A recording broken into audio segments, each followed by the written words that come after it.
ప్రముఖ dance choreographer Johnny master వ్యవహారం ప్రస్తుతం టాలీవుడ్ ఇండస్ట్రీలో సంచలనం రేపుతున్న విషయం మనకందరికీ తెలిసిందే. ఢీ షోలో పార్టిసిపేట్ చేయడానికి వచ్చిన యువతిని మాయమాటలు చెప్పి లైంగిక వేధింపులకు పాల్పడిన కొరియోగ్రాఫర్ జానీ మాస్టర్పై ఆ అమ్మాయి కేసు పెట్టింది. అన్ని వైపుల నుంచి పరిశీలించిన నార్సింగి పోలీసులు కేసు నమోదు చేశారు.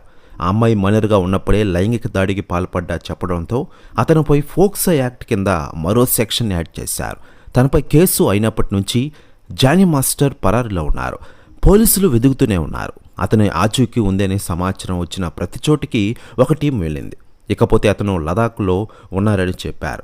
బట్ ఫైనల్గా అతను బెంగళూరులో పట్టుబడిన విషయం మనకందరికీ తెలిసిందే. ఇదిలా ఉండగా జానీ మాస్టర్ విషయంలో ఇప్పటికే జనసేన పార్టీ ఒక స్టాండ్ తీసుకున్న విషయం తెలిసిందే. అయితే లేటెస్ట్గా అందుతున్న సమాచారం ప్రకారం జానీ మాస్టర్ విషయంలో ఆంధ్రప్రదేశ్ డిప్యూటీ సీఎం పవన్ కళ్యాణ్ గారు ఒక సంచలన నిర్ణయం తీసుకున్నారట. దీంతో షాక్లో ఉందట టోటల్ ఇండస్ట్రీ. ప్రస్తుతం న్యూస్ కూడా తెగ వైరల్ అవుతుండగా పవన్ కళ్యాణ్ గారి సినిమాలకి జానీ మాస్టర్ కొరియోగ్రఫీ చేయకుండా చూస్తున్నట్లు తెలుస్తోంది. ప్రస్తుతం న్యూస్ కూడా తెగ వైరల్ అవుతోంది తెలుగు ఇండస్ట్రీలో. ఇదిలా ఉండగా జానీ మాస్టర్ వ్యవహారం ప్రస్తుతం తెలుగు రాష్ట్రాల్లోనే హైలైట్ అవుతోంది. జానీని కోర్టులో హాజరుపరిచి పోలీస్ కస్టడీకి తీసుకునే అవకాశం గట్టిగా కనిపిస్తోంది.